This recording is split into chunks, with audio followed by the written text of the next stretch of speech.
Welcome back to the Crossroad Diner, that place where your spirit goes when it might be time to change direction. Hey everybody, Steve McCurdy. Welcome back to the Crossroad Diner. I've got an old guys breakfast group that meets on Fridays, and most of them are band directors, and then there's a few of us outliers who are musicians, but we never led a band. And one of them is Julian Vickers. Welcome to the show. I appreciate it, Steve. Thank you. People in the group know him by Julian. Some of them know him by Greg. Tell me that story. I'm glad you decided to get this on camera because it's a weird story that kind of relates to the subject matter today. My name changed as I went into the workforce. I was Greg as a kid, and my first name was always Julian. I was named after my grandfather, but as a kid, my dad was the way cooler dude. He was the guy I looked up to, and I just couldn't get myself to the name Julian. It sounded old-fashioned. It was not where I wanted to be. I put that name aside and picked up my dad's name, but as time went on and I became a quote-unquote professional, let me tell you when the day that it happened, I was working at BSU, walked into the office on my first day, and they said, "What do you want to be called?" And I froze for some reason. And I said, "Call me Julian." And from that day on, that was who I was. And I've grown into it, gotten to where I love the old Julian name. The idea at the time was if I was on the phone and someone called me, because I was already looking at doing my own business at that point in life. I said, if somebody calls me and they ask for Greg, I know that we're going to have a good time. If they call and they ask for Julian, I got to be super professional and serious. And that worked for about 2 months, maybe. And then the lines start to blur and you get friends at work and they call and is Julian there? And so I became a little bit schizophrenic to the point, our show is about identity. Our show is about figuring out who you are, who you want to be, how you're going to get there. You went to Valdosta State University in a job, and though you'd been going by Greg all your life and the people knew you as Greg, you decided to go to the Julian because it more fit the identity you wanted to have. In that environment. Professional persona, which if you know me, that might be stretching it a little bit. That's right. So you were trying to find a professional persona. I was working because it's symbolic a little bit. It's a few points of my life. The renaming, I guess I got that as one minor. I grew up Richard Stephen McCurdy, and my mother called me by my middle name. Richard was my father's name, and of course they were divorced a minute and a half after I was born, so she didn't want to be calling his name all of my life. But when you go by your middle name and all your legal is by your first name, that creates some just technical crap rolling down the line. But I'm really more interested we've visited about the premise of the show, and you have said, oh man, I can talk to that. I can talk to that. So let's talk about not just the name, but when you made a realization that the path that you were on and the person that you were being and the work that you were doing didn't reflect who you felt you were or wanted to be. What was that about? You hit the nail on the head when you said you have to discover who you are. And that happened. I've always known in the back of my mind that I'm a little bit strange when it comes to motivations, when it comes to who I am. I always knew that I wasn't a money guy. I got to have it. I need it to do what I want to do. But as an end in itself, that was not who I was. Always known that. I didn't really know what to do about it because I came from a family that grew up fairly dirt poor, and they were really heavily into the idea that I was going to be the first one to go to college. I was going to be the first one to get this fantastic job, and I would be able to keep up with the Joneses, with the best of them. And it broke my heart when I had to depart that script for about 5 minutes. It was when I realized that my personal ethos, my personal drive, what I would consider to be successful would be to have freedom. That was when I realized what I needed to do. And that involved getting out, number one, of getting out of a cubicle. Now, not that if you're a cubicle guy, by all means, great. I was a field guy. I got to experience both lives. I was a field technician before I was put into an office scenario. I got to compare both worlds, and I said, okay, I like to be out and about, but I don't want to work for someone else. Let me stop. Tell us a little bit about what you were doing. In which place? Because you're talking about a change, and yeah. you're talking about a starting point and college and all those things. What field did you begin in, and then how did that evolve?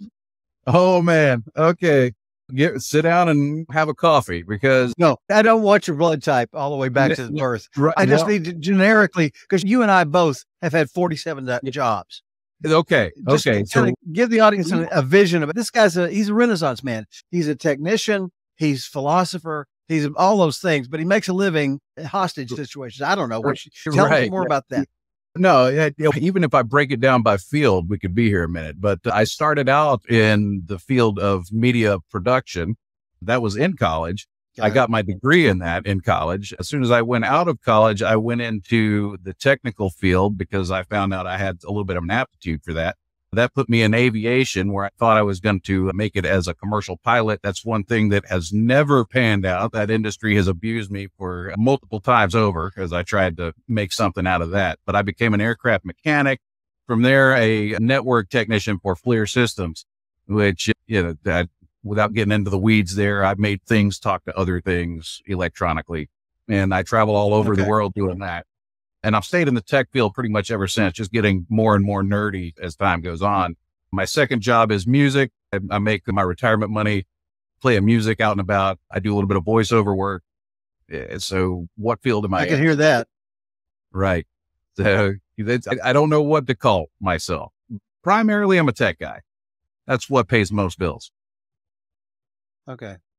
So where on this journey, given the fact people who have a lot of capabilities, who can be good at a lot of things, often drift towards the thing that is monetarily successful and that they're competent at it and can make a living. And everybody going, hey, you can do this. I wish I could do this. You can do this. Let's pay you lots of money. So you end up doing that. And somewhere along the line, it does not feed you. Yes. Being yourself. Yeah. Talk about that discovery. Okay. That's funny you brought that up, because sometimes you have to make a decision. I do pretty well. I'm having a record year doing tech work. I'm working for myself. I can't blame anybody as a horrible boss anymore, because that's me. But at some point, whenever it goes back to that primary drive. And in my case, it's different for everybody, but as a freedom loving guy, when I lose the freedom to call my own shots, you're laughing, you probably know where I'm going. When I lose the ability to float or sink my own ship, it becomes drudgery, and I don't last very long historically. And now I'm looking at the point of where I'm getting locked into one channel, because I like it when my life is a series of odd jobs rather than something on a respectable career arc. So I don't know why that is, but I like the unpredictability of going and not knowing what's going to happen that day. And I'm getting locked into a point where I'm losing the ability. I'm losing a little bit of that freedom. And so it's time to reevaluate. That might mean, like you said, it might cost me. The cost there is going to be monetary, probably, but I will get, I'll get my mojo. But you made your point. Yeah. You made your point earlier that your scorecard shifted from thinking it might be monetary to being aware that it was your currency's freedom, that you need to have the freedom, and you're competent enough to pay the price for the transition and the maybe dip in income, but that you can live happier on that income than the one that doesn't give you the freedom. That may be more. Yes. Which is not something any parent, no parent sending their kid off to college wants them to think that way. Think success. Think keep the wolf away. It's only been in the last 10 or 15 years that media and other stories have said, support your child in being who it is that they are and figure that out, because they're not a clone of you. They are their own person, and they came with their own software that you don't know anything about. Maybe you can't even help. That threatens the heck out of some people. And it takes a lot of courage and faith to say, be who you are. Yeah, that's one thing. If I had to pick one thing as a parent that I might be getting right, that's what it is. I was on the bleeding edge of that movement, I think, because I've thought that way my entire life, going way back. Right. Now, the opportunity cost, you have to lay that out for your kids as you're explaining to them, all right, I want you to be who you are. That means you can't be all of these other things. In my case, it means that I have the freedom to do what I want to do. The opportunity cost there is there's uncertainty, which I can take fairly easily because I feel certainty and security is an illusion anyway. So I have no qualms about giving it up. Yeah. And we share a lot. One of the things that we figured out early in the game in our discussion as we were getting to know each other, that one of us is probably unnecessary to the planet because we both are very much the same kind of guy. I have always said I am the worst potential employee in the world, because working to structure is not my game. But I'm also probably the most creative guy that you're ever going to have working for you. I will try to help you solve the problem. Yeah. But it won't be according to a formula that you foresee or understand. And that if you're working with a higher level creative person, that's not a problem. If you're working for somebody who wants to know what's going to happen and no surprises, don't hire me. Okay. So you tell me, okay, I've always said I'm a horrible employee, but I'm a great contractor. Yeah. To the point where I'm working for a tech company. It's not a tech company. It's a medical company now that wants me to be on a payroll. I'm like, no, you don't.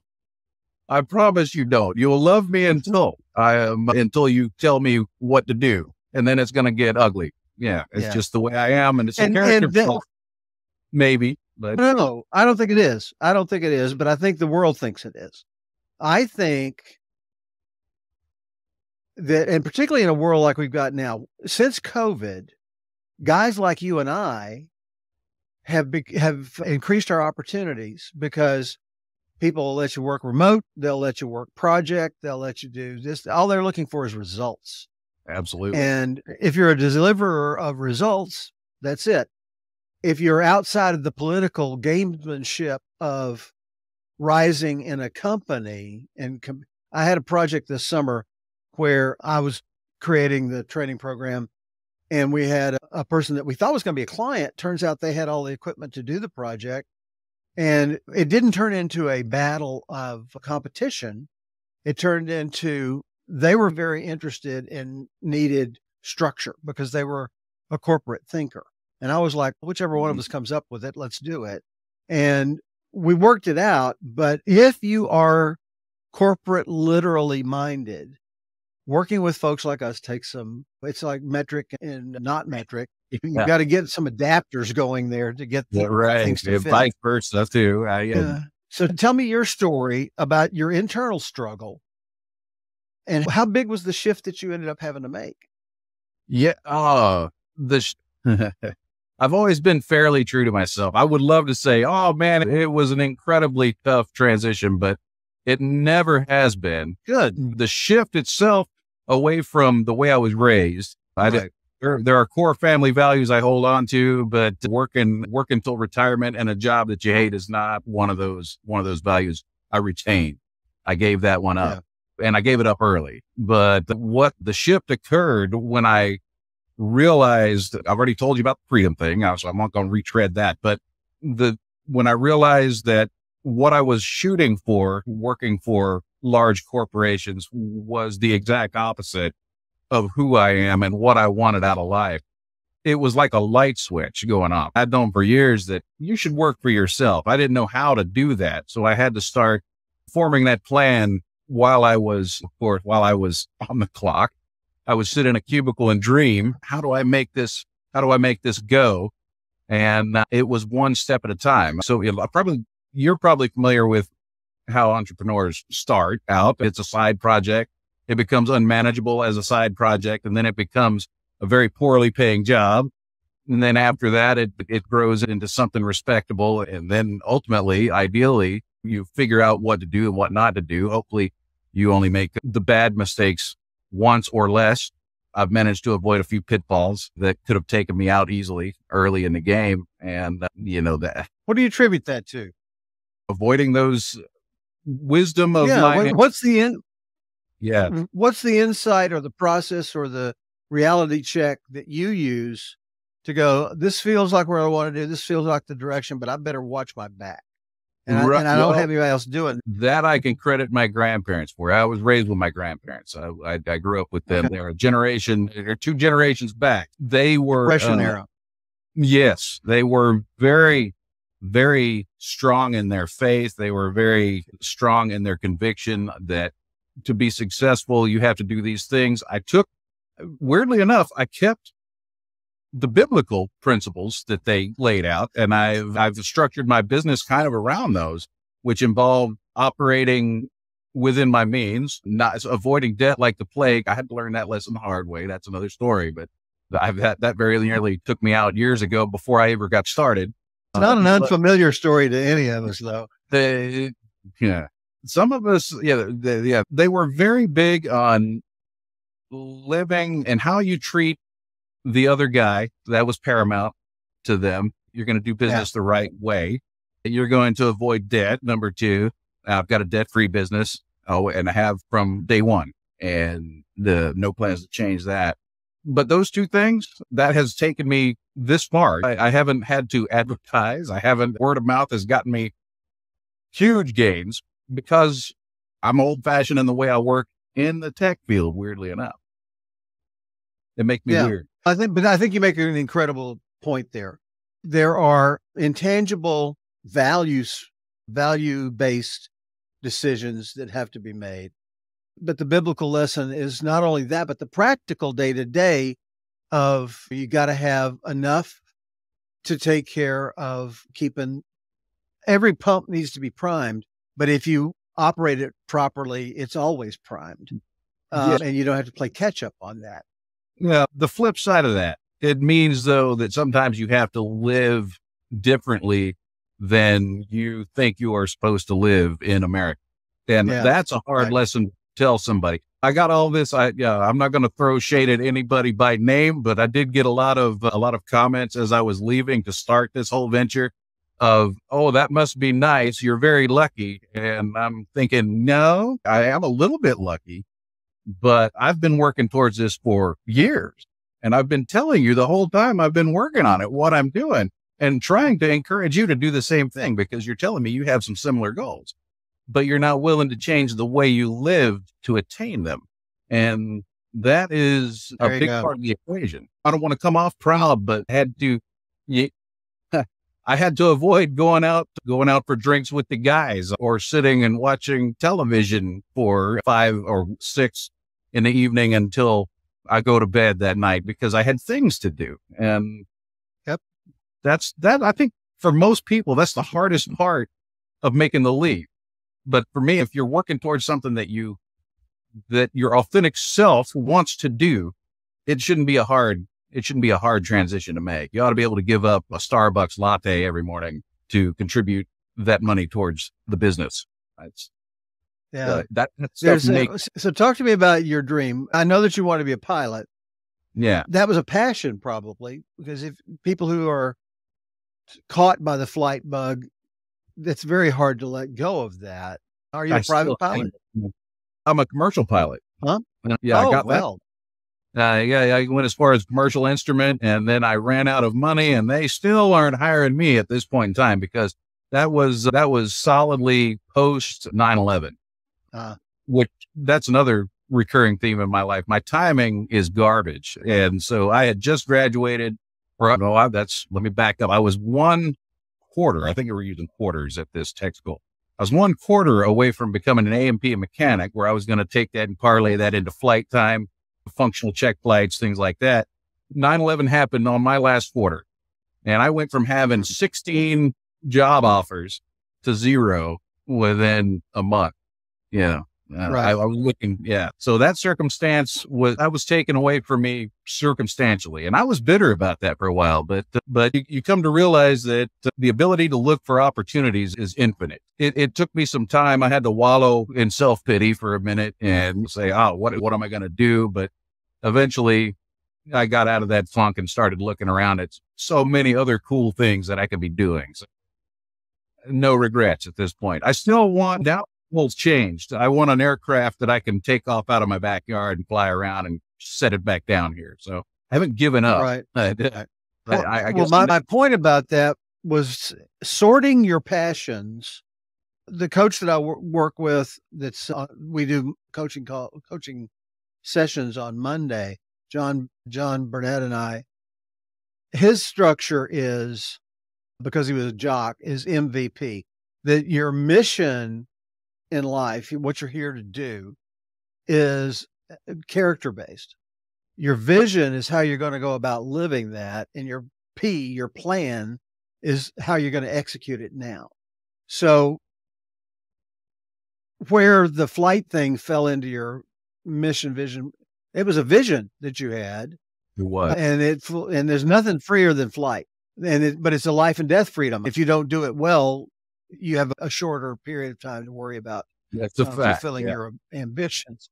But what I want from this podcast is people to have options and have a way to sort out, because this is principally for people who are at that place where they realize that the thing that I do, I'm good at, but it's not something that I want. It's feeding me physically, but it's not feeding me spiritually. It's not feeding me mentally. And I think I'm supposed to be here for some other reason. A lot of people get into the day-to-day, particularly if they were raised in the Depression era, and they have a survival mentality that even after they are past survival, they're worried that's going to go away. And that takes all their focus. And Maslow's hierarchy has survival at the bottom. Say it again. I was about to say, it becomes an end unto itself, and that is infinitely unsatisfying. Yeah, yes. About Maslow. Yeah. Go ahead with that you were about to hit on something.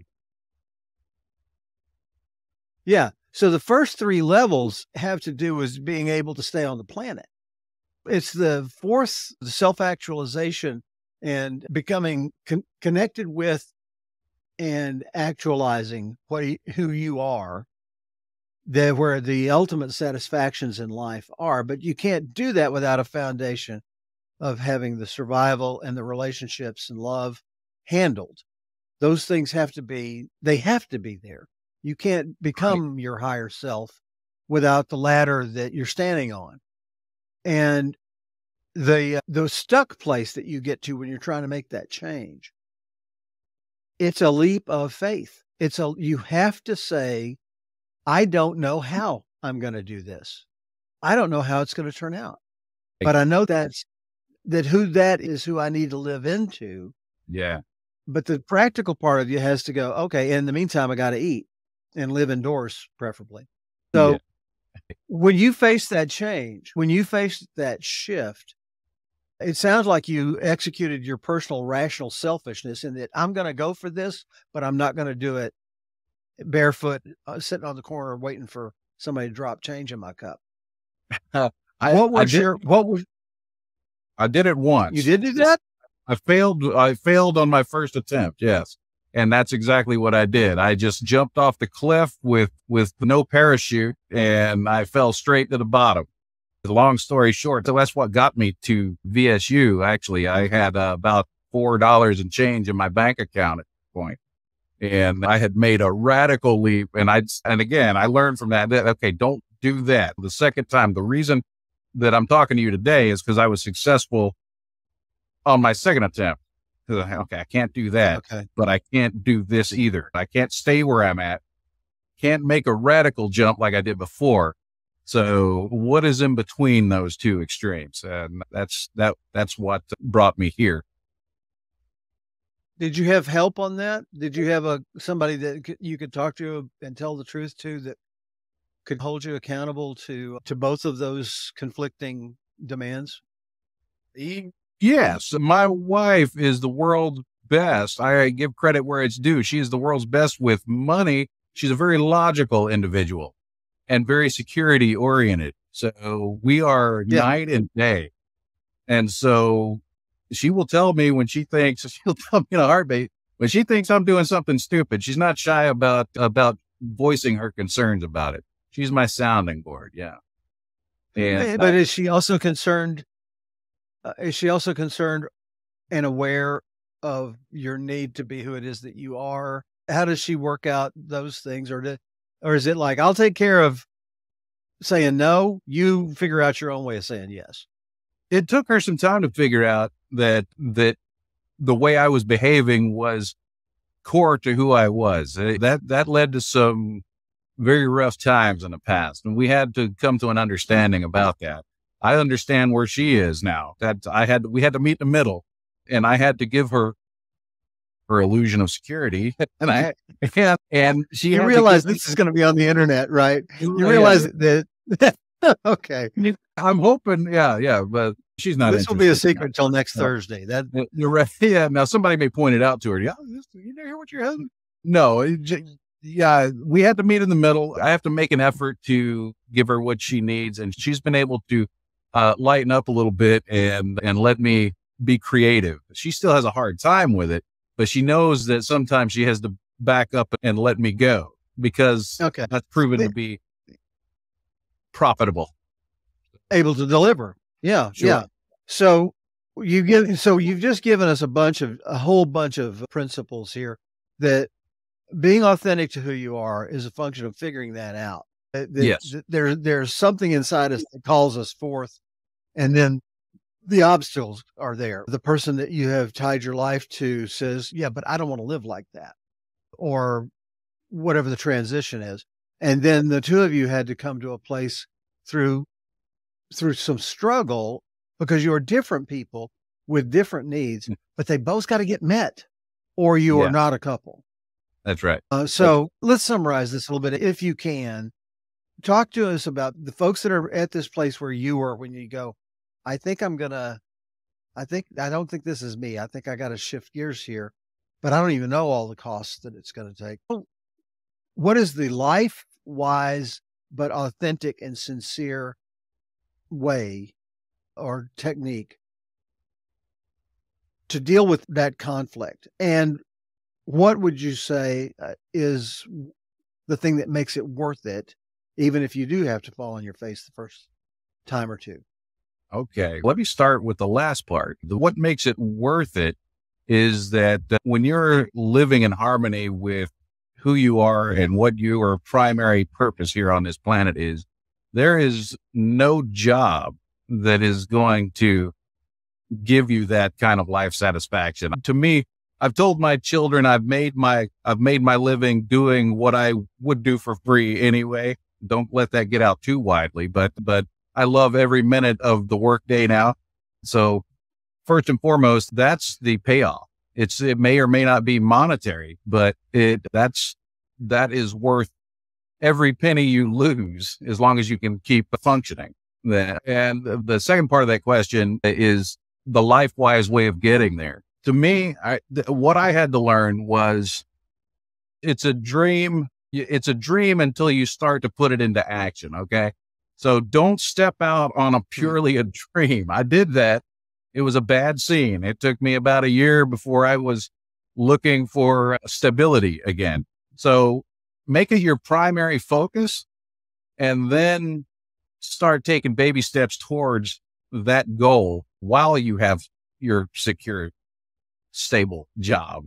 All right. Make tests that you can go and test an idea while you're at work. Most people can anyway. And I'd love to talk to you more about that at another time, how I started that. But I was at work for the longest time, working that job and then coming home and say, I think I'll try this because I'll love it. Yeah. And some of those things work, some didn't. But make it primary and then start working towards it slowly. Don't jump like I jumped because you'll splat. Okay. Mentors, I have one of those. There you go. That's what I was wanting to, that this don't necessarily have to be professional folks that you're in a professional relationship with. That's right. But having really good, honest, truthful friends is critical. But also those friends, you need somebody who sees that what you want is something that you're willing to pay the price for. Yes. And that you actually are equipped to have some success at if you can get yourself in that river. Yes. And my mentor, the counsel of those people. Go ahead. I'm sorry. Your mentor what?